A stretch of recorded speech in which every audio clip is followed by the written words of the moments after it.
সকল গুনাহ থেকে তোমার কাছে চাইতেছি পানা। এমন মরণ মাওলা তুমি কাউকে দিও না, এমন মরণ মাওলা তুমি কাউকে দিও না।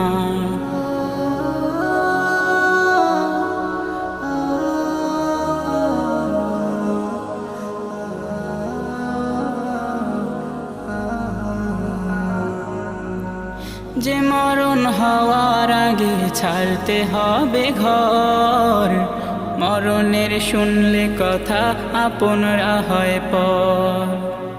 যে মরণ হওয়ার আগে চিকিৎসাও নাই, রেখে আমায় জেলখানাতে সব যাবে পালাই। শেষ দেখাটা মা বাবা সন্তানেও দেখে না, মাবুদ শেষ দেখাটা